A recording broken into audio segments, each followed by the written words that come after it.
You're fired! Get out of my sight! Ang sigaw na yon ay umalingaw-ngaw sa buong hallway, sapat na para palamigin ang dugo ng kahit sino. Kasunod nito ang malakas na pagbukas ng pinto ng CEO's office.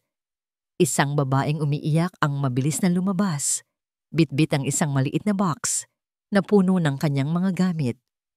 Hindi man lang siya makatingin sa mga taong nakapaligid sa kanya. Tuloy-tuloy lang siya sa paglakad habang ang kanyang mga hikbi ay nag-iiwan ng isang nakakabinging katahimikan. Nakatayo si Bettina Makamandag sa hindi kalayuan. Hawak ang kanyang bag. Ito ang unang araw niya sa Simpson Corporation. Ito dapat ang simula ng isang bagong yugto sa buhay niya. Pero sa nasaksihan niya, parang ito ang unang araw niya sa impyerno. Naramdaman niya ang mga tingin ng ibang empleyado, mga tingin ng awa. Para bang sinasabi ng mga ito na, kawawang baguhan, hindi niya alam ang pinasok niya. Napalunok si Bettina. Isang bahagi niya ang gustong tumalikod at tumakbo palayo. Pero isang imahe ang pumasok sa isip niya, ang nakangiting mukha ng kanyang tita Lorna, ang babaeng nagtiwala sa kanya. Huminga siya ng malalim. Pinatatag niya ang kanyang puso. Kaya mo to, Bettina. Para kay tita Lorna. Iyon ang tanging kailangan niya. Isang pangako. Isang dahilan. Dahan-dahan siyang naglakad patungo sa pinto na gawa sa salamin, kung saan nakaukit ang mga salitang Kevin Simpson, Chief Executive Officer. Kumatok siya ng 3 beses, malinaw at may kumpiyansa. Come in. Ang boses mula sa loob ay malamig. Mas malamig pa sa aircon ng buong building. Pinihit ni Bettina ang doorknob at pumasok. Ang bumungad sa kanya ay isang malawak na opisina na may malaking bintana kung saan tanaw ang buong syudad. Malinis ang lahat. Organisado. Walang kahit isang papel na wala sa lugar. At sa gitna ng lahat ng iyon, nakaupo ang isang lalaki sa likod ng isang malaking mesa. Si Kevin Simpson. Hindi man lang ito nag-angat ng tingin mula sa laptop na nasa harap niya. Nakasuot ito ng isang mamahaling itim na suit na bumagay sa madilim niyang buhok. He looked perfect. Parang isang modelong kalalabas lang sa isang magazine. Pero ang aura niya ay nakakakilabot. Sino ka? Tanong nito. Ang mga mata ay nakapako pa rin sa screen. Good morning, sir. Magalang na bati ni Bettina. Ako po si Bettina Makamandag. Ako po ang pamangkin ni Lorna Makamandag. Ako po ang papalit sa kanya bilang inyong bagong executive secretary. Doon lang nag-angat ng tingin si Kevin. At sa sandaling iyon, naramdaman ni Bettina ang tindi ng mga mata nito. Madilim, matalim, at walang emosyon. Para kang tumitingin sa isang malalim na balon na walang katapusan. Tinitigan siya ni Kevin mula ulo hanggang paa. Isang tingin na mapanuri na para bang hinahanapan siya ng kahit anong kapintasan. Hindi ko kailangan ng kapalit, malamig na sabi nito. Napakunot ang noo ni Bettina. Po, bingi ka ba? Tumayo si Kevin at naglakad palapit sa bintana. Tinalikuran siya. Sinabi ko hindi ko kailangan ng kapalit. Your aunt retired. The position is closed. You can go. Hindi makapaniwala si Bettina. Pagkatapos ng lahat ng paghahanda niya, ganito lang ang mangyayari? Hindi. Hindi siya papayag. Sir, with all due respect, may pinirmahan po akong kontrata sa HR department ng company. Matatag na sabi ni Bettina. Nakastate po doon na ako ang magiging executive secretary ninyo for a minimum of 1 year. Narinig niya ang isang mahinang tawa mula kay Kevin. Isang tawa na walang saya. Isang tawa na puno ng pang-iinsulto. Humarap ito sa kanya at sa pagkakataong ito, may isang kakaibang kislap sa mga mata nito. Isang kislap ng hamon. A contract, sabi nito na parang isang masamang biro ang salitang yon. Okay. Gusto mong pag-usapan ng kontrata? Fine. Naglakad ito pabalik sa kanyang mesa at umupo. Itinuro nito ang upuan sa harap. Umupo ka. Sumunod si Bettina. Naramdaman niya ang pagtibok ng kanyang puso, pero hindi niya hinayaang makita yon sa kanyang mukha. "You want to work here, Miss Makamandag?" Tanong ni Kevin. Ang mga daliri ay magkasalikop sa ibabaw ng mesa. "Yes, sir." "Then prove it." Kinuha ni Kevin ang telepono. "Get me the files of all the applicants for the executive secretary position from the last 6 months. Now." Ibinaba nito ang telepono at muling tumingin kay Bettina. Isang ngangisi ang gumuhit sa mga labi nito. Isang ngangisi na nagpadala ng kaba sa buong sistema niya. "Bibigyan kita ng 1 buwan." "One, Miss Makamandag. 1 month. Sa loob ng 1 buwan na iyon, kailangan mong salain ang lahat ng aplikante at humanap ng isang tao na sa tingin mo ay karapat-dapat na maging sekretarya ko. Someone perfect. Someone who doesn't make mistakes. Someone who can anticipate my needs before I even say them." Huminto ito sandali, na para bang ninanamnam ang bawat salita kapag nakahanap ka ng tamang tao sa loob ng 1 buwan. "Man, pwede ka nang umalis ng payapa. Pero kapag nabigo ka," muli itong nangumisi. "Kapag walang kahit isang kandidato na pumasa sa standard ko, hindi lang ikaw ang aalis. I will make sure your name is blacklisted in this entire industry. Sisiguraduhin kong wala ng kahit anong kumpanya ang tatanggap sa'yo. Ever again." Napatanga si Bettina. Ito ay isang imposibleng gawain. Isang bitag. "That's unfair," mahinang sabi niya. "This is my company, Miss Makamandag. I make the rules." Kasabay noon ang pagpasok ng isang staff, nanginginig na inilapag ang isang napakakapal na folder sa mesa ni Kevin. Kinuha yon ni Kevin at walang awang ibinagsak sa harap ni Bettina. Ang lakas ng pagbagsak nito ay umalingaw-ngaw sa tahimik na opisina. "Good luck," sabi ni Kevin, habang tumatayo at inaayos ang kanyang suit. "You'll need it." Pagkatapos noon, tinalikuran na siya nito at naglakad palabas ng sarili nitong opisina. Marahil ay papunta sa isang meeting. Iniwan si Bettina na mag-isa. Mag-isa sa malawak at malamig na opisina. Mag-isa kasama ang isang bundok ng mga folder at isang imposibleng utos. Napayuko siya at napatingin sa kanyang mga kamay na nakapatong sa kanyang kandungan. Nagsisimula na itong manginig. Ngayon niya lang naramdaman ang tunay na takot. Ito na nga, ang unang araw niya sa impyerno. Nakatayo si Kevin sa loob ng elevator. Ang mga pinto ay dahan-dahang sumasara. Sa pagitan ng maliit na siwang, huli niyang nakita ang anyo ni Bettina Makamandag. Nakatayo, hindi gumagalaw, sa gitna ng kanyang opisina. Inaasahan niyang makikita ang takot sa mukha nito. O kaya naman ay gulat. O di kaya'y ang simula ng pagpatak ng mga luha. Iyon ang karaniwang reaksyon ng mga taong binibigyan niya ng imposible. Pero wala. Wala siyang nakitang kahit ano sa mga yon. Ang nakita niya ay isang pares ng mga matang hindi natitinag. At iyon ang kinainisan niya. Pagdating niya sa kanyang private lounge, sa itaas na palapag, agad niyang binuksan ang tablet na konektado sa security cameras ng kanyang opisina. It was a habit. A way to maintain control even when he wasn't physically present. Nakita niya si Bettina. Umupo ito sa upuan na para sa mga bisita. Sandali itong napayuko at inakala ni Kevin na yun na. Iiyak na ito. Isang bahagi niya ang nakaramdam ng tagumpay, pero muli, nabigo siya. Nag-angat ito ng tingin, huminga ng malalim, at pagkatapos, maingat nitong inilapit ang bundok ng mga folder na ibinigay niya. Binuksan nito ang una, kumuha ito ng ballpen at isang malinis na papel, at nagsimula itong magtrabaho. Maayos, tahimik, walang bakas ng pagkasindak. Nagsalubong ang mga kilay ni Kevin. Bakit hindi ito natatakot sa kanya?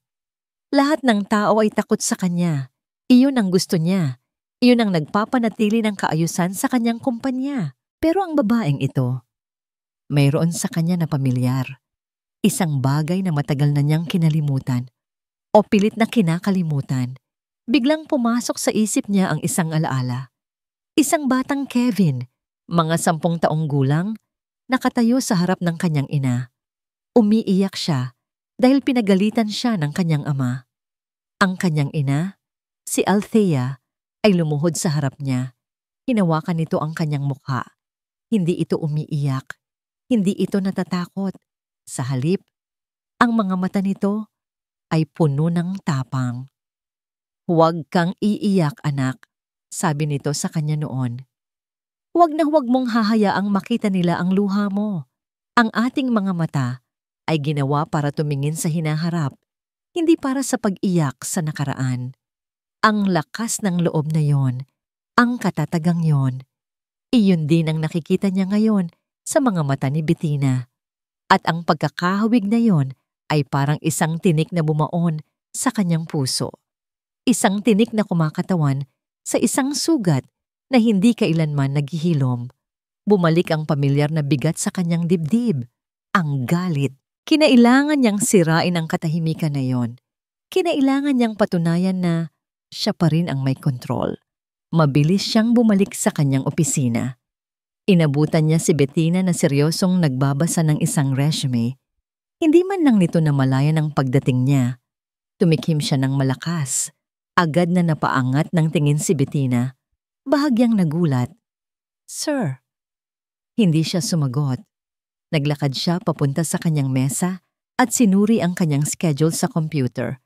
Naghahanap siya ng kahit anong mali, kahit anong butas. At nakita niya. "Miss Makamandag," malamig niyang tawag. Tumayo si Bettina at lumapit. "Yes, sir?" "Anong oras ang meeting ko sa board mamayang hapon?" Tanong niya. Hindi pa rin inaalis ang tingin sa screen. 3:00 po, sir." Mabilis na sagot nito. "At anong oras ang video conference ko sa mga investors mula sa Japan?" 3:00 din po, sir." Doon na siya lumingon na may mapanuyang ngiti sa kanyang mga labi. "So, paano ko gagawin ang 2 meeting ng sabay? Gusto mo bang hatiin ko ang katawan ko?" Ito na yon. Ang pagkakamali niya, ang katibayan na hindi siya perpekto. Pero sa halip na mataranta, nanatiling kalmado si Bettina. "Sir, a week ago, you sent an email to your former secretary, Tita Lorna, which was forwarded to me. Nakasaad po doon na i-move niyo ang board meeting sa susunod na araw dahil mas priority ang Japan investors." Napawi ang ngiti ni Kevin. "Wala akong natatandaang sinabi niyan." "I understand, sir," magalang na sabi ni Bettina. "Kaya po nagprint ako ng kopya ng email ninyo. Just in case kailanganin ninyo ng reminder." Maingat niyang inilapag sa mesa ni Kevin ang isang pirasong papel. Nandoon nga. Ang email. Mula sa address niya. Malinaw na nakasulat ang utos niya. Isang utos na nakalimutan niya dahil sa dami ng iniisip. Naramdaman ni Kevin ang pag-init ng kanyang mukha. Isang pakiramdam na hindi niya nararanasan. Pagkapahiya. Tumingin si Bettina sa kanya. Ang mga mata ay diretso at walang paghuhusga. "Sir," sabi nito sa isang boses na malumanay pero may bigat. "Kung gusto niyo ng perpektong resulta, magsimula po tayo sa perpektong utos." Pagkatapos noon, bahagya itong tumango at bumalik sa kanyang upuan para ipagpatuloy ang kanyang trabaho na para bang walang nangyari. Naiwan si Kevin na nakatayo, nakatitig sa papel. Ang mga salita ni Bettina ay umaling-ongaw sa kanyang isipan. Hindi galit ang naramdaman niya, hindi pagkainis, kundi isang bagay na mas komplikado, isang bagay na bago.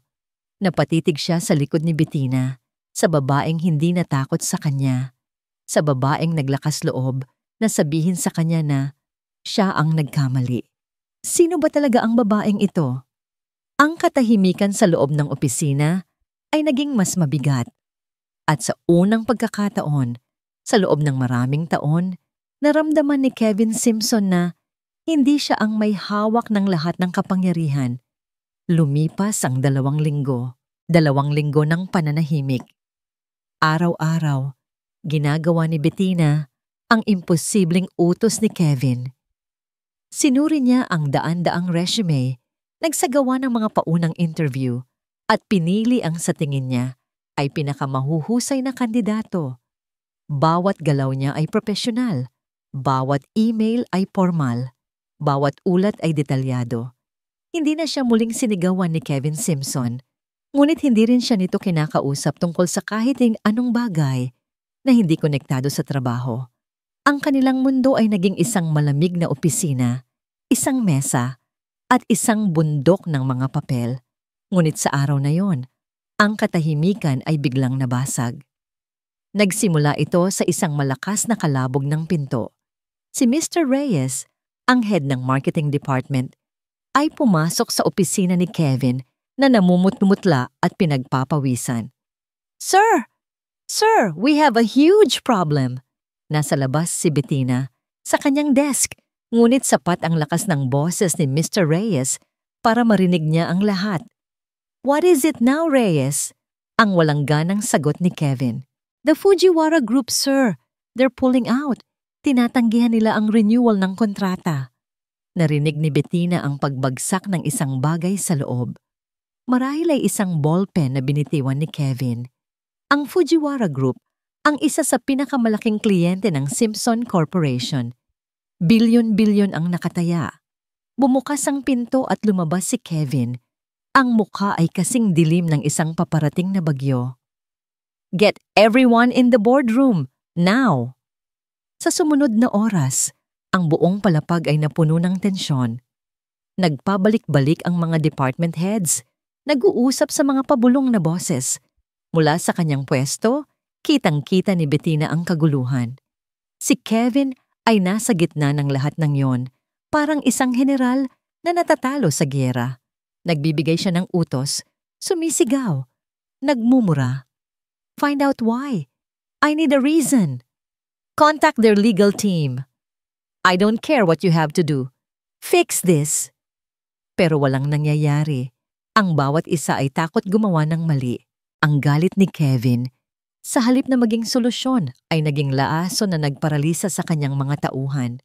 Tahimik lang na nagmamasid si Bettina. Naaalala niya ang pangalang Fujiwara. Isa iyon sa mga kliyente na madalas ikwento sa kanya ni Tita Lorna.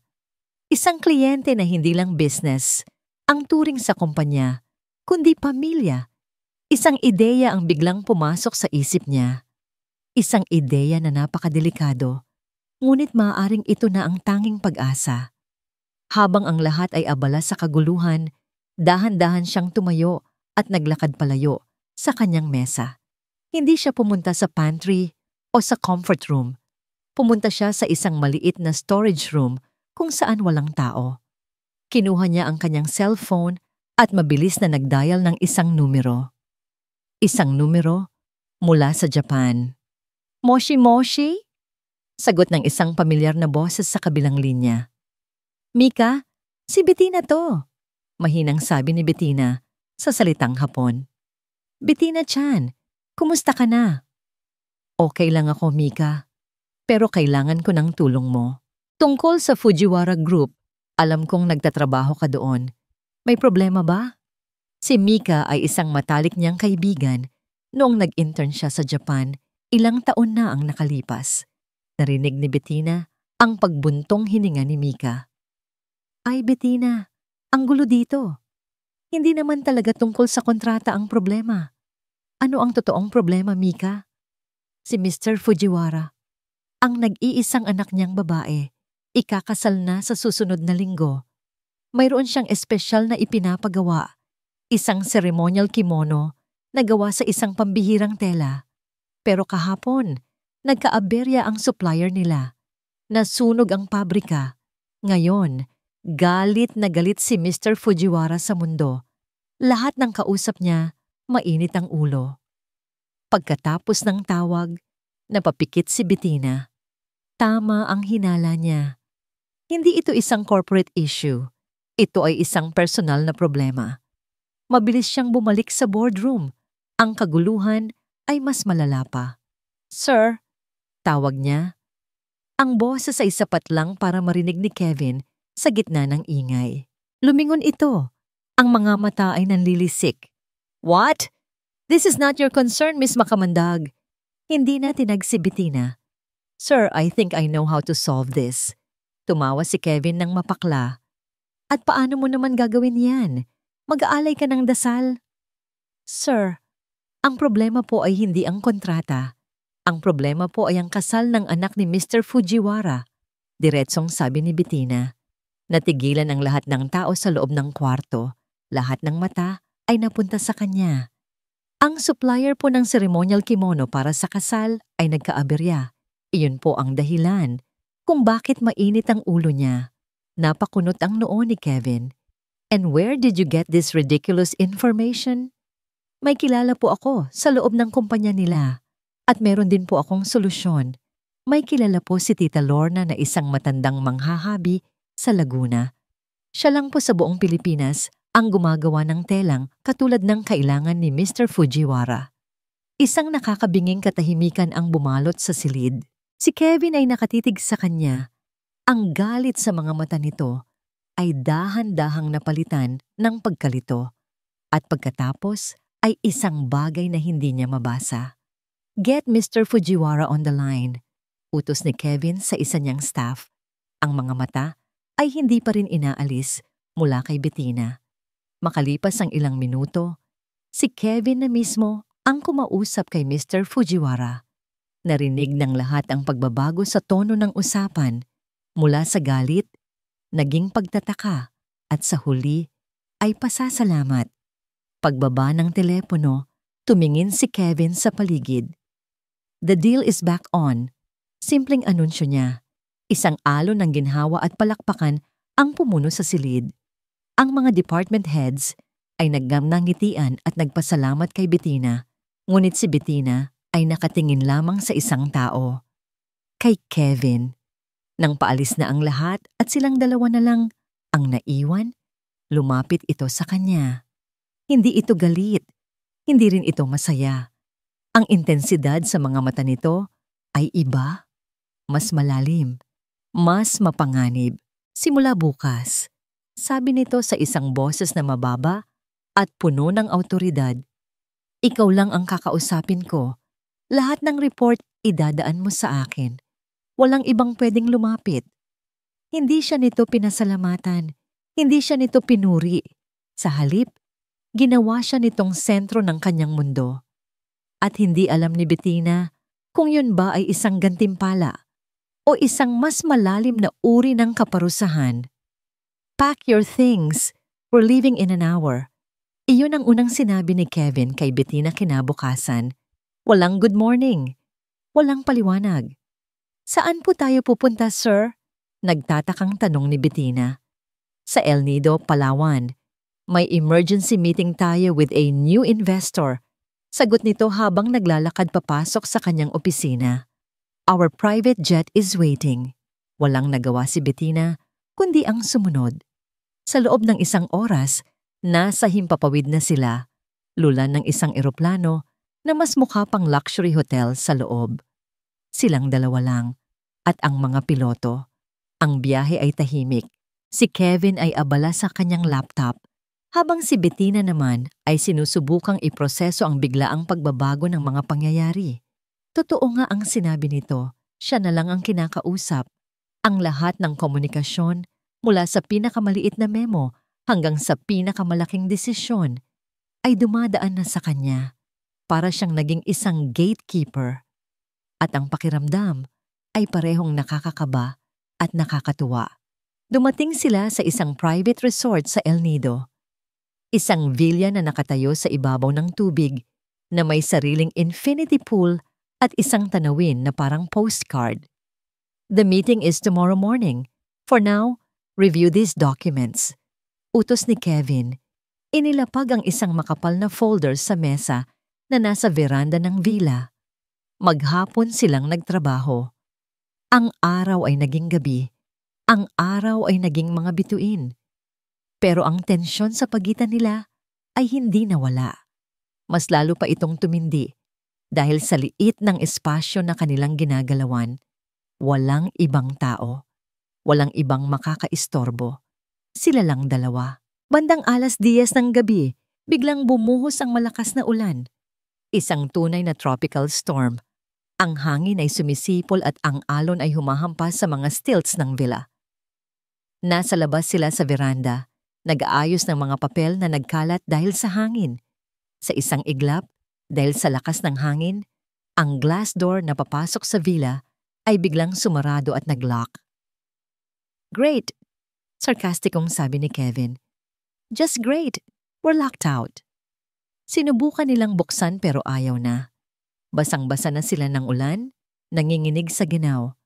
Walang signal ang kanilang mga cellphone. "Well, mukhang dito na tayo magpapalipas ng gabi," sabi ni Bettina. Sinisikap na maging kalmado habang yakap ang sarili. Umupo sila sa mga upuan sa veranda, magkalayo sa isa't isa, pinapanood ang paghampas ng ulan sa dagat. Ang ingay ng bagyo ang tanging maririnig. "Hindi ka ba natatakot?" Biglang tanong ni Kevin. Nagulat si Bettina. Ito ang unang pagkakataon na tinanong siya nito ng isang personal na tanong sa ulan. "Hindi po." Ang sabi ni Tita Lorna, "Ang ulan ay paraan ng langit para linisin ang mundo." Sagot niya. Hindi sumagot si Kevin, ngunit pagkaraan ng ilang sandali, nagsalita itong muli. Ang boses ay mas mahina. "My mother, she loved the rain." Napatingin si Bettina sa kanya. Sa dilim, bahagya niya lang nakikita ang mukha nito. Ang anino ay nagtatago sa kanyang mga mata. "She used to tell me," pagpapatuloy ni Kevin, ang boses ay parang nanggagaling sa isang malayong lugar, "na kapag umuulan, dapat kang tumingala sa langit para mahugasan ang lahat ng lungkot mo." Isang alaala na hindi sinasadyang lumabas. Isang piraso ng kanyang kahinaan na ibinahagi sa gitna ng isang bagyo. Hindi alam ni Bettina ang sasabihin. Anong sasabihin mo sa isang taong nagpapakita sa iyo ng isang sugat na pilit niyang itinatago? Kaya hindi siya nagsalita. Nakikinig lang siya. Pero kasinungalingan lang yon. Biglang sabi ni Kevin. Ang tono ay bumalik sa pagiging malamig at mapait. "She left." Iniwan niya ako sa gitna ng ulan. Ang sakit sa boses nito ay hindi maitatago. Ito na pala iyon. Ang ugat ng lahat ng kanyang galit. Ang tinik sa kanyang puso. Tumila ang ulan. Ang mga ulap ay dahan-dahang naghiwalay at lumabas ang libu-libong mga bituin. Ang kalangitan ay naging isang kumot ng mga kumikinang na diamante. "Ang ganda!" mahinang sabi ni Bettina. Tumingala si Kevin. At sa sandaling iyon, ang CEO na may pusong bato ay nawala. Ang nakita ni Bettina ay isang batang lalaki na matagal nang nalulungkot. "She promised me," bulong ni Kevin, halos hindi marinig. "Nangako siya na sabay naming panonoorin ang isang meteor shower, pero hindi na siya bumalik." Napuno ng awa ang puso ni Bettina, hindi para sa kanyang amo, kundi para sa lalaking nasa harap niya. Lumapit siya ng kaunti. "Baka hinihintay ka lang niya," mahinang sabi niya. Ang mga salitang minsan na niyang sinabi noon, pero ngayon may mas malalim na kahulugan. Napalingon si Kevin sa kanya. Ang mga mata nila ay nagtagpo. Ang distansya sa pagitan nila ay biglang umikli. Ang hangin ay napuno ng isang kuryenteng hindi nila maipaliwanag. Nakita niya ang pagbaba ng tingin nito sa kanyang mga labi. Dahan-dahan itong lumapit. Ang tibok ng puso ni Bettina ay bumilis. Ito na ba yon? Malapit na ang mukha nito sa kanya. Isang pulgada na lang, biglang tumunog ang isang telepono. Hindi ang kanilang mga cellphone, kundi ang landline sa loob ng villa na biglang gumana. Ang tunog ay parang isang putok ng baril na bumasag sa mahika ng gabi. Agad na lumayo si Kevin na para bang napaso. Ang init at kahinaan sa kanyang mga mata ay biglang nawala. Bumalik ang pader. Bumalik ang yelo. Tumayo siya at sinipa ng malakas ang pinto na sa wakas ay bumukas. Pumasok siya sa loob para sagutin ang telepono, hindi man lang lumilingon pabalik. Naiwan si Bettina sa labas, nanginginig. Hindi dahil sa ginaw, kundi dahil sa isang bagay na muntik nang mangyari. Nakita niya ang screen ng cellphone ni Kevin na naiwan sa mesa. Umiilaw ito at nabasa niya ang pangalan na nakarehistro doon, Don Ricardo. At sa isang iglap, naunawaan ni Bettina na ang bagyo sa labas ay tapos na. Ngunit ang totoong bagyo sa buhay ni Kevin Simpson ay ngayon palang magsisimula. Ang biyahe pabalik mula sa Palawan ay mas naging tahimik pa kaysa sa pagpunta. Bumalik na ang yelo sa pagitan ni na Kevin at Bettina, mas makapal, mas malamig. Si Kevin ay bumalik sa pagiging CEO na walang emosyon, habang si Bettina ay naging anino na lamang ulit, isang sekretaryang sumusunod sa utos. Ngunit sa ilalim ng katahimikang iyon, may nagbago. Isang bagay na pareho nilang naramdaman sa veranda, sa ilalim ng mga bituin. Isang bagay na pareho nilang pilit na itinatanggi ngayon. Pagbalik sa opisina, ang lahat ay tila bumalik sa normal. Ngunit ang normal ay hindi nagtagal. Isang hapon, habang abala si Bettina sa pag-aayos ng schedule ni Kevin, biglang tumahimik ang buong palapag. Isang katahimikan na hindi pangkaraniwan. Nawala ang ugong ng mga keyboard. Nawala ang mga bulungan. Napalitan ito ng isang mabigat na tensyon na para bang lahat ay biglang huminto sa paghinga. Napaangat ng tingin si Bettina at nakita niya ang dahilan. Isang matandang lalaki ang dahan-dahang naglalakad sa gitna ng opisina. Nakasuot ito ng isang perpektong plansadong suit, may dalang isang eleganteng tungkod, at bawat hakbang ay puno ng kapangyarihan. Ang kanyang buhok ay kulay pilak na, ngunit ang kanyang mga mata ay matalim pa rin. Ang mga empleyado ay napapayuko sa kanyang pagdaan. Walang sino man ang nangahas na salubungin ang kanyang tingin. Huminto ang lalaki sa harap ng mesa ni Bettina. Si Kevin, na narinig ang biglaang katahimikan, ay lumabas mula sa kanyang opisina. Ang ekspresyon sa mukha nito ay nagbago. Nawala ang pagiging arogante. Napalitan ito ng isang formal at malamig na maskara. "Dad," bati ni Kevin. Ang boses ay walang init. "I wasn't expecting you." "I can see that," sagot ni Don Ricardo Simpson. Ang tingin ay hindi inaalis mula kay Bettina. "Hindi mo man lang ipapakilala sa akin ang bago mong sekretarya?" Ang paraan ng pagkakasabi niya sa salitang bago ay may halong pang-iinsulto. Napilitang magsalita si Kevin. "Dad, this is Bettina Macamandag. Miss Macamandag, this is my father, Don Ricardo Simpson, the chairman of the board." Tumayo si Bettina at pilit na ngumiti.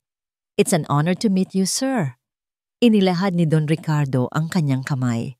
Nang abutin ito ni Bettina, naramdaman niya ang lamig nito. Ang kanyang pagkakahawak ay mahigpit at mapanuri. "Macamandag," ulit ni Don Ricardo sa kanyang apelyido na para bang nilalasahan ito. "Pamilyar, kaano-ano mo si Lorna?" "Tita ko po siya, sir." "Ah, I see." Isang nangiti ang sumilay sa mga labi ni Don Ricardo. Ngunit hindi ito umabot sa kanyang mga mata. Ang kanyang mga mata ay nanatiling malamig, matalim, na para bang sinusuri ang bawat sulok ng kaluluwa ni Bettina. "Ipinagkakatiwala sa iyo ng anak ko ang mga mahahalagang bagay. I hope you are competent enough." "I'm doing my best, sir." Magalang na sagot ni Bettina habang dahan-dahang binabawi ang kanyang kamay. "We'll see." Pagkatapos noon, binaling na niya ang atensyon kay Kevin. "Anak, let's talk. In your office." Pumasok ang mag-ama sa opisina ni Kevin at isinara ang pinto. Ngunit hindi ito naisara ng maayos. May naiwang maliit na siwang. Hindi sinasadya ni Bettina, ngunit sa kanyang pwesto, sapat na para marinig niya ang usapan sa loob. "What is the meaning of this, Kevin? Sino ang babaeng yan?" Ang boses ni Don Ricardo ay mababa, ngunit puno ng awtoridad. She's just a secretary, Dad. Just a secretary? Ang sabi sa akin, hindi mo na kinakausap ang ibang department heads. Lahat ay dumadaan sa kanya. You took her to Palawan. Just the two of you. It was a business trip. Huwag ako, Kevin. Kilala kita.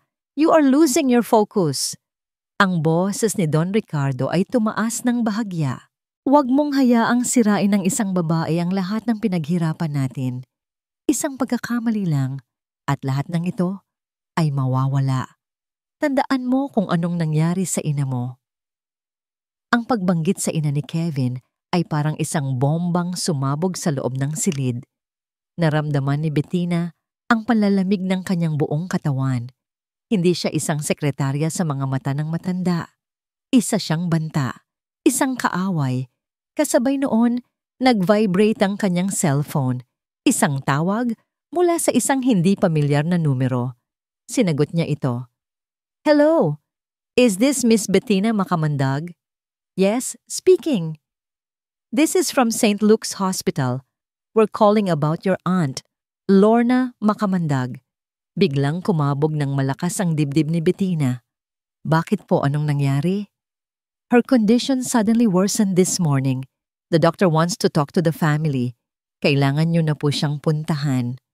Ang mundo ni Bettina ay biglang gumuho. Ang banta mula kay Don Ricardo, ang kalagayan ng kanyang tita Lorna. Ang lahat ay sabay-sabay na bumagsak sa kanya.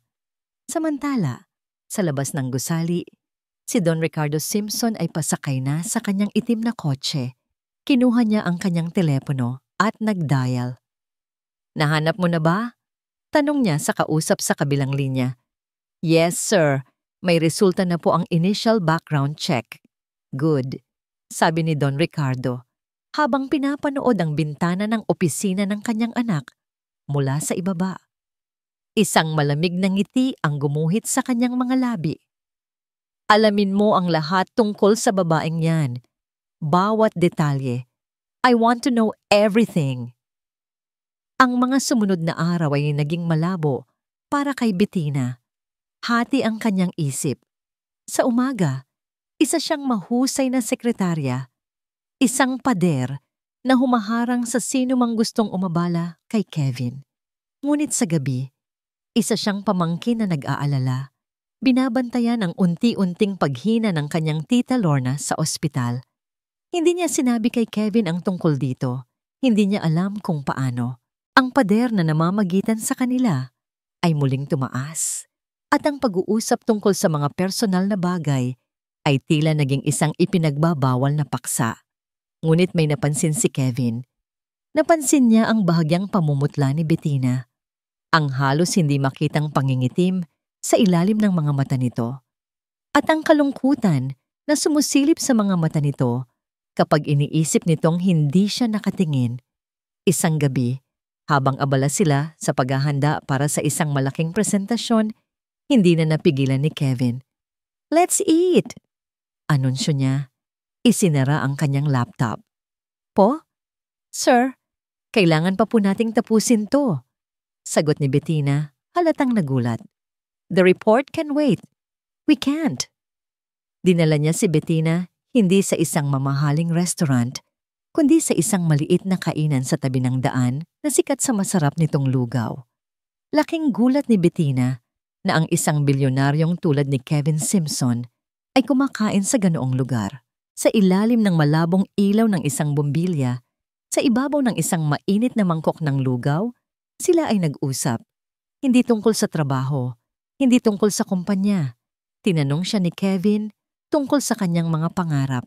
Nalaman nito na gusto pala ni Bettina na magtayo ng isang maliit na library para sa mga bata sa kanyang probinsya. Si Bettina naman, sa unang pagkakataon, ay nakita ang isang bahagi ni Kevin na hindi CEO. Nalaman niyang mahilig pala ito sa mga lumang pelikula at marunong tumugtog ng gitara. At sa unang pagkakataon, narinig ni Bettina ang tawa ni Kevin. Isang tunay na tawa, hindi mapakla, hindi sarkastiko, isang tawa na umaling-awngaw sa maliit na kainan at pumuno sa puso ni Bettina ng isang kakaibang init. Nang gabing iyon, Habang nag-iisa sa kanyang penthouse, naintindihan ni Kevin ang lahat. Ang pag-aalala, ang pagnanais na protektahan ito, ang kasiyahang nararamdaman niya kapag nakikita itong nakangiti, pag-ibig. Nahulog na siya sa babaeng hindi niya inaasahan, ang babaeng sinubukan niyang paalisin, ang babaeng sumira sa lahat ng pader na itinayo niya sa pal. Pagkatapos ng gabing iyon sa lugawan, isang bagong umaga ang sumikat para kay Bettina. Ang bigat sa kanyang dibdib na dala ng pag-aalala para sa kanyang tita Lorna ay bahagyang gumaan, napalitan ng isang mainit na pag-asa. Nakita niya ang totoong Kevin, hindi ang CEO, hindi ang halimaw, kundi ang lalaking mahilig sa lumang pelikula at may tawang nakakahawa. At ang lalaking iyon, sa tingin niya, ay nagsisimula na ring makita ang totoong siya. Sa wakas, nagkaroon siya ng lakas ng loob. Ngayong gabi, sasabihin na niya ang lahat. Hawak niya ang isang maliit at lumang kahon na gawa sa kahoy, ang tanging bagay na ipinagkatiwala sa kanya ni Tita Lorna bago ito tuluyang manghina. Kapag handa na ang puso niya at kapag handa na ang puso mo, ibigay mo ito sa kanya. Habilin nito. Sa tingin ni Bettina, ito na ang tamang panahon. Handa na siya. At umaasa siyang handa na rin si Kevin. Habang naghahanda siya para umalis ng opisina, nag-vibrate ang kanyang cellphone. Isang text message mula kay Kevin. Meet me tonight, 8 p.m., La Perla Restaurant. Don't be late. Napangiti si Bettina. Ang La Perla ay isa sa pinakamahal at pinaka-eksklusibong restaurant sa buong bansa. Isang lugar para sa mga espesyal na okasyon.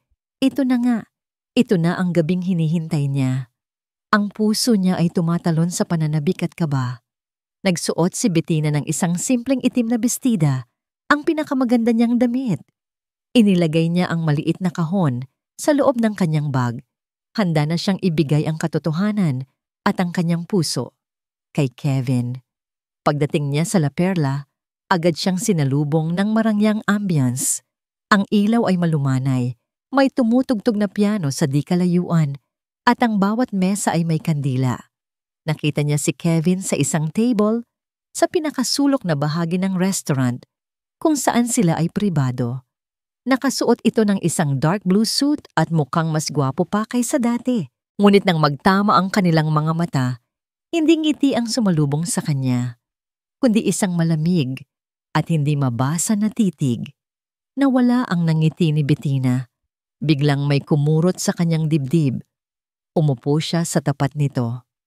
"Sir," bati niya, sinusubukang basagin ang katahimikan. "Ang ganda dito." Hindi sumagot si Kevin.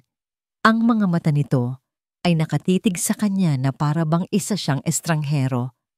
Isang kaaway. Sa di kalayuan, sa likod ni Kevin, may natanaw siyang isang pamilyar na anino na nakaupo sa ibang mesa, nag-iisa, si Don Ricardo. Nagmamasid. Biglang nanlamig ang buong katawan ni Bettina. Ito ay isang bitag. Hindi nagsalita si Kevin. Walang tanong, walang paliwanag. Dahan-dahan lang nitong itinulak ang isang makapal na Manila envelope sa ibabaw ng mesa patungo sa kanya. Ang tunog ng pagdrag nito sa puting mantel ay parang isang paghatol. Nanginginig ang mga kamay ni Bettina habang inaabot ang envelope. Ang bigat nito ay parang bigat ng buong mundo.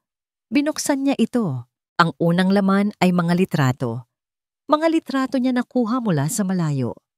May isang litrato kung saan may kausap siyang isang lalaking hindi niya kilala. Inaabutan siya ng isang sobre. Isa itong setup.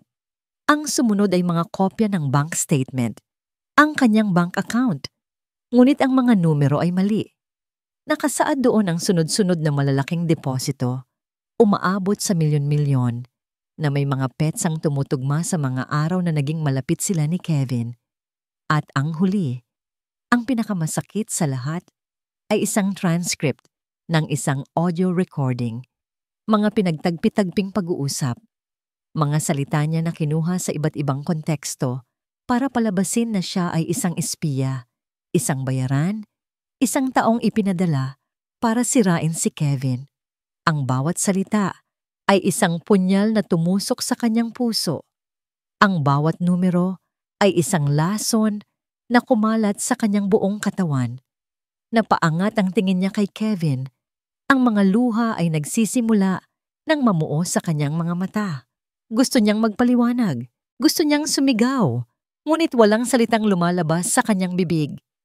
Si Kevin, ang lalaking minahal niya, ang lalaking pinagkatiwalaan niya, ay nakatingin sa kanya na may sukdulan at hindi masukat na pagkamhi.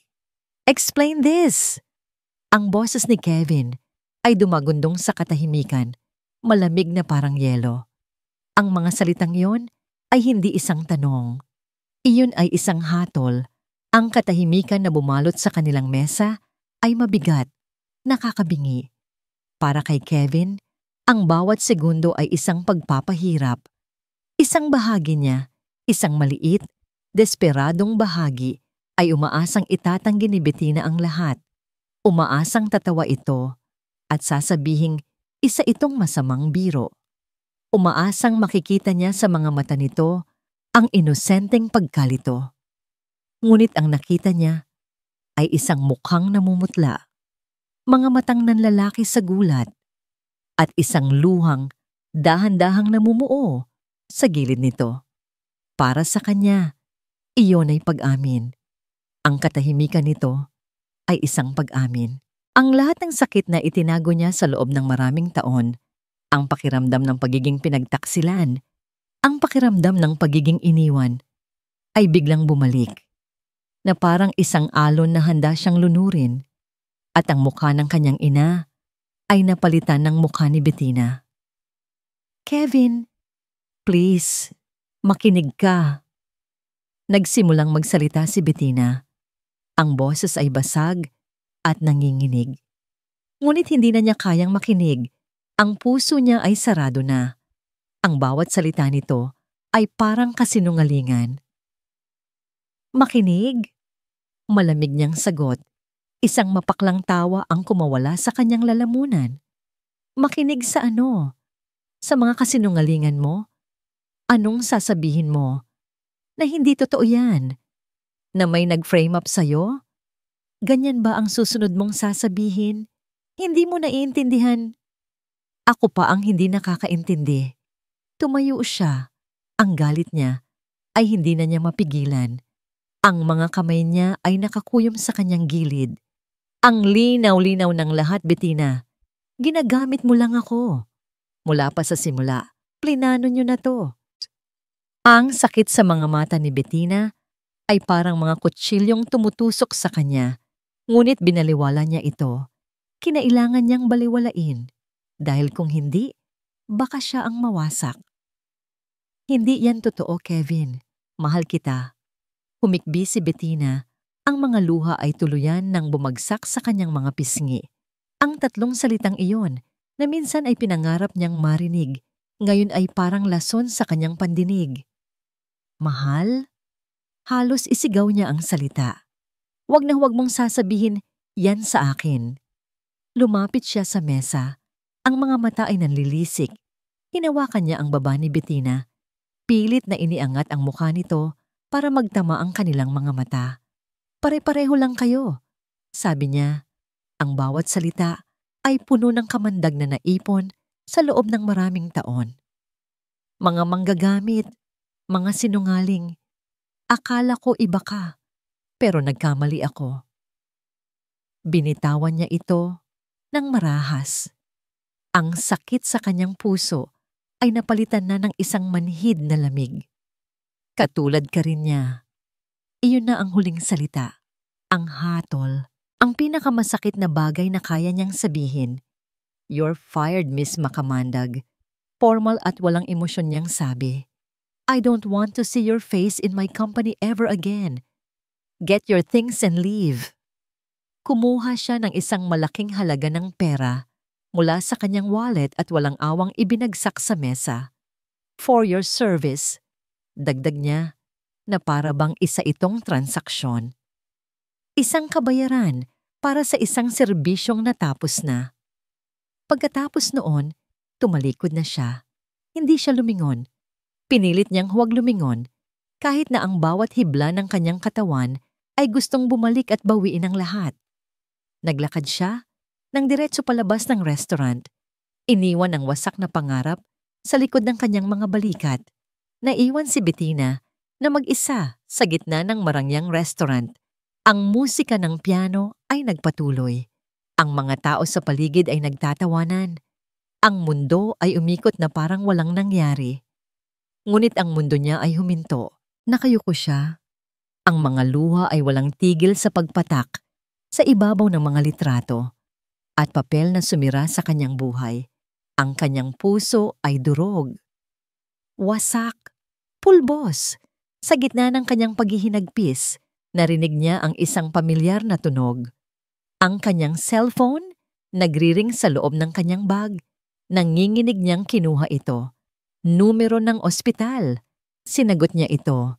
Ang boses ay isang bulong na lang. Hello. Ang boses sa kabilang linya ay nagmamadali at puno ng pag-aalala. Miss Makamandag, ang tita niyo po. Huminto sandali ang kausap niya na lalong nagpakaba sa kanya. Kritikal na po ang lagay niya. Kailangan niyo na pong pumunta dito.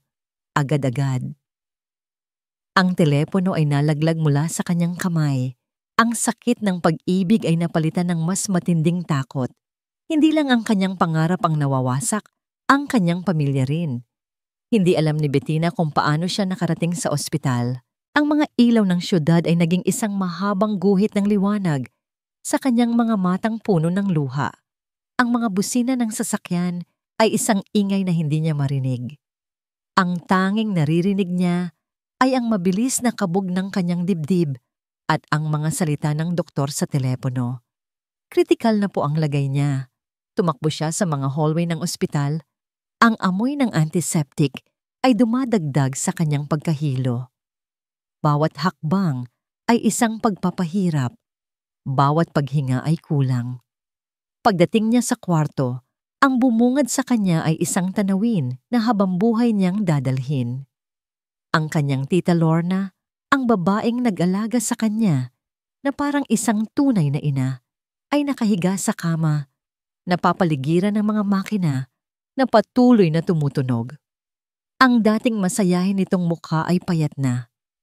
At ang bawat paghinga nito ay tila isang pakikipaglaban. Tita, bulong ni Bettina, lumuhod sa tabi ng kama. Hinawakan niya ang malamig na kamay nito. Dahan-dahang iminulat ni Tita Lorna ang kanyang mga mata. Sa kabila ng panghihina, may isang kislap ng pagkilala doon. Isang pilit na ngiti ang sumilay sa mga labi nito. Bettina, ang boses nito ay isang mahinang bulong.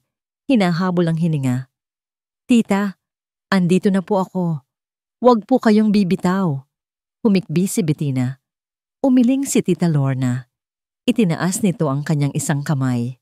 Nanginginig at itinuro ang isang maliit na kahon na nakapatong sa bedside table.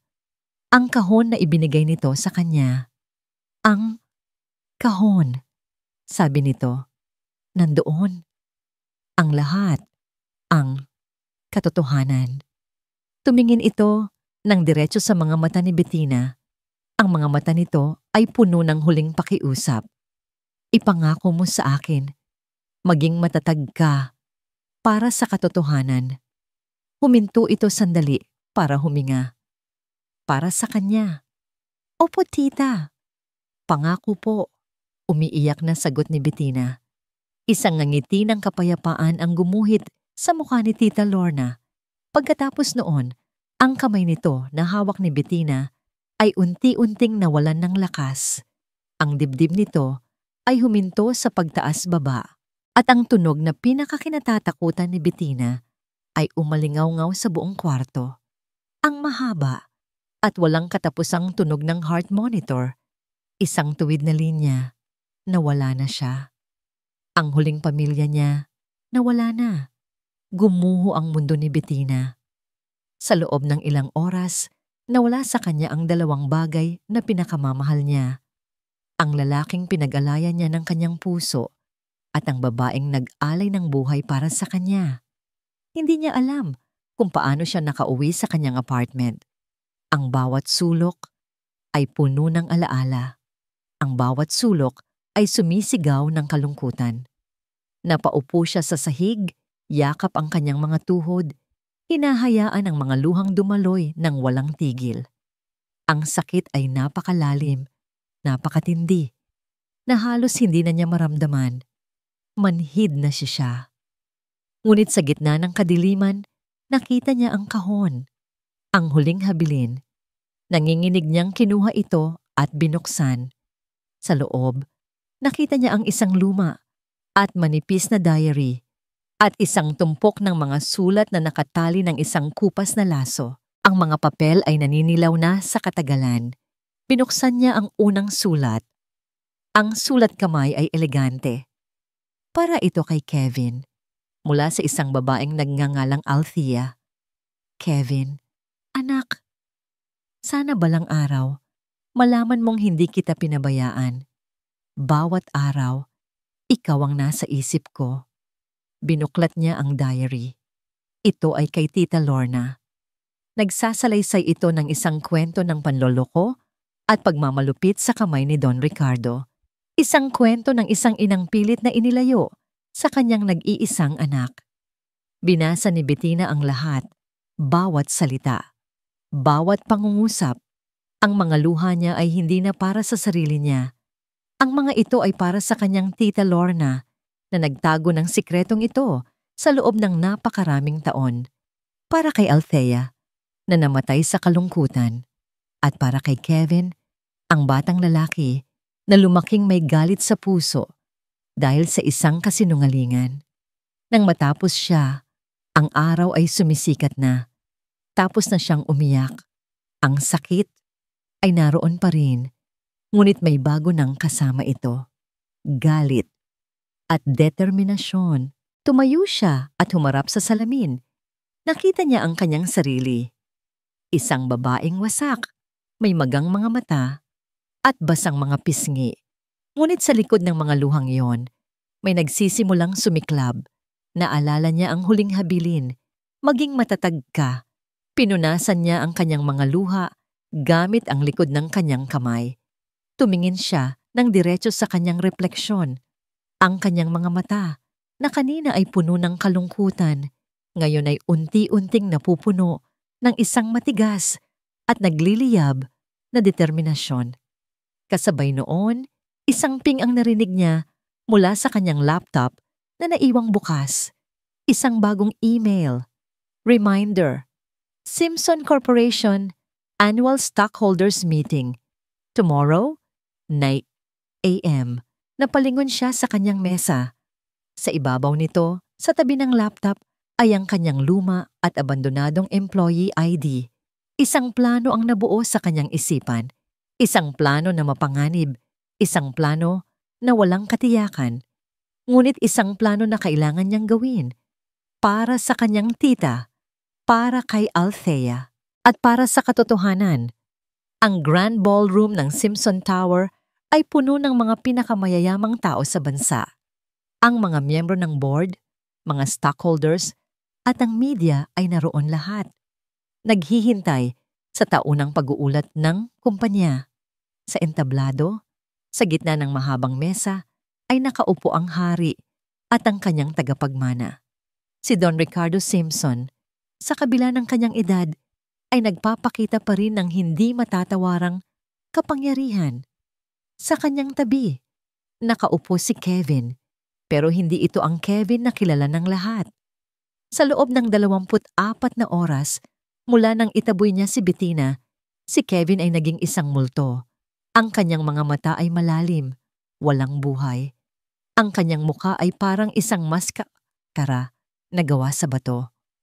Ginagawa niya ang dapat gawin, sinasabi ang dapat sabihin, ngunit ang kanyang kaluluwa ay wala roon. Hindi niya masabi kung saan ito napunta. Marahil ay naiwan ito sa restaurant, kasama ng babaeng winasak niya. Sinimula ni Don Ricardo ang pagpupulong. Ang boses ay puno ng pagmamalaki habang inilalatag ang tagumpay ng kumpanya. Si Kevin naman ay nakaupo lang doon, nakikinig, ngunit hindi talaga naririnig ang sinasabi ng ama. Ang tanging naririnig niya ay ang paulit-ulit na pag-echo sa kanyang isipan ng huling sinabi ni Bettina. Mahal kita. Isang boses sa likod ng kanyang isipan ang sumisigaw. Sinungaling. Ngunit isang mas maliit na boses, isang boses na halos hindi na niya marinig, ang bumubulong, paano kung nagsasabi siya ng totoo? At ngayon, para ibigay sa atin ang detalye ng ating future projects, ang aking anak, ang ating CEO, Kevin Simpson. Tumayo si Kevin, lumakad papunta sa podium. Ang bawat hakbang ay mabigat. Humarap siya sa mga tao, handa nang bigkasin ang isang talumpating hindi niya naisulat. Ngunit bago pa man siya makapagsalita, isang biglaang ingay ang narinig mula sa likuran. Ang malaking pinto ng ballroom ay bumukas, at lahat ng ulo ay lumingon. Pumasok si Bettina. Hindi siya ang Bettina na umiiyak. Hindi siya ang Bettina na durog. Ang Bettina na pumasok ay nakasuot ng isang simpleng itim na blazer. Ang kanyang buhok ay maayos na nakatali. Ang kanyang paglalakad ay may bigat at determinasyon. Ngunit ang pinakakapansin-pansin ay ang kanyang mga mata. Walang luha, walang takot. Tanging isang nagliliyab na apoy ng katotohanan. Nagulat ang lahat. Nagbulungan ang mga tao. Nakita ni Kevin ang pagbabago sa mukha ng kanyang ama. Mula sa pagmamalaki, naging pagkagulat, at pagkatapos ay naging galit. Security! Get her out of here! Sigaw ni Don Ricardo. Ngunit huli na. Si Bettina ay nasa gitna na, hawak ang isang mikropono na kinuha niya mula sa isang cameraman. Patawad po sa abala, sabi ni Bettina. Ang kanyang boses, kahit nanginginig ng bahagya, ay malinaw at malakas. Pinalakas ng sound system ng buong ballroom. Mayroon lang po akong mahalagang anunsyo na kailangang marinig ng lahat. Tumingin siya nang diretso sa mga mata ni Kevin. Ang apoy sa kanyang mga mata ay para sa kanya. Ito ay isang kwento tungkol sa isang malaking kasinungalingan. Sa malaking screen sa likod ng entablado, kung saan dapat ay mga financial charts ang nakalagay, isang imahe ang biglang lumitaw. Isang lumang sulat. Ito po ang sulat ni Althea, sabi ni Bettina. Ang ina ni Mr. Kevin Simpson. Napatayo si Kevin. Ang kanyang mundo ay biglang huminto. Isa-isang ipinakita ni Bettina ang mga sulat, pinabasa ang mga piling linya na puno ng pagmamahal at pangungulila ng isang ina. Mga sulat na hindi kailanman nakarating kay Kevin. Pagkatapos, ipinakita niya ang diary ni Tita Lorna. Ikinuwento niya ang lahat. Ang pagkontrol ni Don Ricardo, ang pagbabanta, ang sapilitang pagpapalayo kay Althea. Hindi po iniwan ni Althea ang kanyang anak, sabi ni Bettina. Ang boses ay nababasag na sa emosyon. Siya po ay itinaboy. At ang nag-iisang kasalanan niya ay ang hindi pagsunod sa isang asawang mapang-abuso. Si Don Ricardo ay sumisigaw, nagwawala.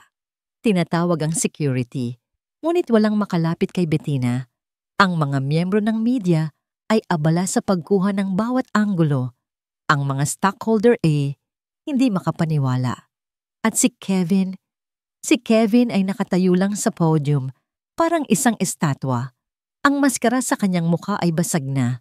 Ang lahat ng kanyang galit, ang lahat ng kanyang sakit, lahat ay nakatayo sa isang pundasyon. At ngayon, ang pundasyong yon ay gumuho. Ang kasinungalingan na bumuo sa pagkatao niya ay nawasak sa harap ng daan-daang tao.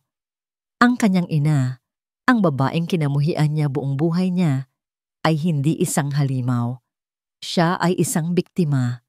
At ang kanyang ama, ang lalaking tiningala niya, ang lalaking pinilit niyang abutin. Siya ang totoong halimaw. Tahuli, tumingin si Bettina kay Kevin. Ang mga luha ay dumadaloy na ngayon sa kanyang mga pisngi. Ngunit hindi ito mga luha ng kalungkutan. Ito ay mga luha ng katarungan. Ito ang katotohanan, Kevin. sabi niya. Ang boses ay isang bulong na umalingaw-ngaw sa buong silid. Sana sa wakas, mapalaya ka na nito. Pagkatapos noon, ibinaba niya ang mikropono. Hindi siya tumakbo. Dahan-dahan siyang tumalikod at sa gitna ng kaguluhan, ng mga flash ng kamera at ng mga sigaw, naglakad siya palabas ng ballroom ng may dignidad. Iniwan niya si Kevin. Iniwan niya itong mag-isa sa entablado, sa gitna ng mga guho ng kanyang nakaraan, nahaharap sa isang katotohanang mas masakit pa kaysa sa lahat ng kasinungalingan. Ang sumunod na linggo ay isang bagyo. Ang Simpson Corporation ay nasa gitna ng isang malaking iskandalo. Si Don Ricardo ay sa pilitang pinag-resign ng board. Ang pangalan ni Kevin ay nasa lahat ng balita. Ngunit para kay Kevin, ang lahat ng yun ay ingay lamang sa labas. Ang totoong bagyo ay nasa loob niya. Hindi siya pumasok sa opisina. Nagkulong siya sa kanyang penthouse. Binabasa ng paulit-ulit ang mga kopya ng sulat ng kanyang ina at ang diary ni Lorna na iniwan ni Bettina. Bawat salita ay isang hiwa sa kanyang puso. Bawat pahina ay isang pagpapalaya sa kaluluwa niyang matagal nang nakakulong sa galit. Sa wakas, natapos ang kanyang pagluluksa para sa isang inang hindi niya tunay na nakilala. Napalitan ito ng isang malalim na pagsisisi. Pagsisisi para sa lahat ng taon na sinayang niya sa pagkamuhi. At higit sa lahat, pagsisisi para sa sakit na idinulot niya kay Bettina. Kailangan niya itong mahanap. Kailangan niyang humingi ng tawad. Kahit hindi na siya nito mapatawad, kailangan niyang subukan. Ginamit niya ang lahat ng kanyang koneksyon. Hinanap niya ito kung saan-saan. Ngunit para itong bulang naglaho. Wala na ito sa apartment nito. Wala nang nakakaalam kung nasaan siya. Isang gabi, habang tinitingnan niya ang mga lumang files ni Lorna, sa pag-asang may makikitang clue, isang pangalan ng isang maliit na bayan sa Laguna ang nakaagaw ng kanyang pansin.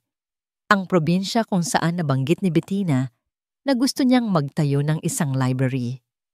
Kinabukasan, nagmaneho si Kevin mag-isa. Iniwan ang magulo niyang buhay sa syudad. Pagdating niya sa maliit at tahimik na bayan, isang pakiramdam ng kapayapaan ang bumalot sa kanya. Nagtanong-tanong siya hanggang sa may magturo sa kanya sa isang maliit na sementeryo sa gilid ng isang burol. At doon, nakita niya siya. Nakatayo si Bettina sa harap ng isang bagong puntod. Nakasuot ito ng simpleng puting bestida, ang buhok ay hinahangin. Payapa ang kanyang mukha, ngunit may bakas pa rin ng kalungkutan sa kanyang mga mata. Dahan-dahan siyang nilapitan ni Kevin. Nang marinig siya nito, lumingon ito. Nagulat ito, ngunit hindi galit. Ang mga mata nito ay kalmado, naghihintay. "Bettina," sabi ni Kevin, ang boses ay basag. Ito na ang pinakamahirap na presentasyon sa buong buhay niya. Wala akong karapatang humingi ng tawad, pero patawarin mo ako. Tinitigan lang siya ni Bettina. Naging bulag ako sa galit. Pagpapatuloy ni Kevin, ang mga luha ay nagsimula nang mamuo sa kanyang mga mata. Pinakinggan ko ang takot ko imbis na ang puso ko at sinaktan kita sa paraang hindi mapapatawad.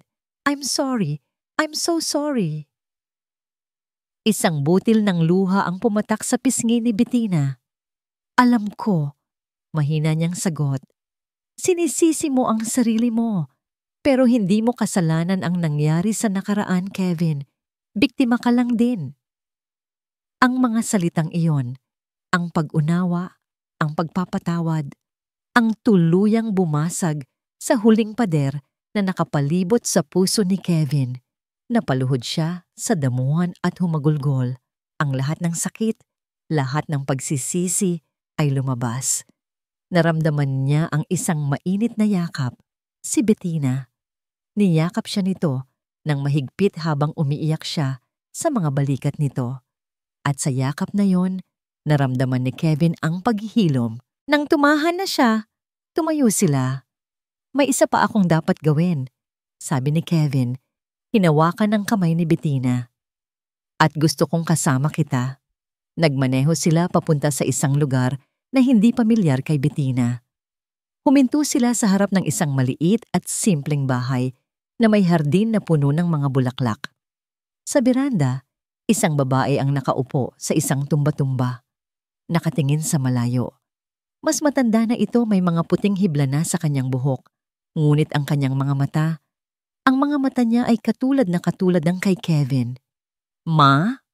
Tawag ni Kevin. Nanginginig ang boses. Lumingon ang babae, si Althea. Nang makita niya si Kevin, natigilan siya. Ang pag-asa at sakit ng 20 taon ay makikita sa kanyang mukha. Dahan-dahan silang naglapit.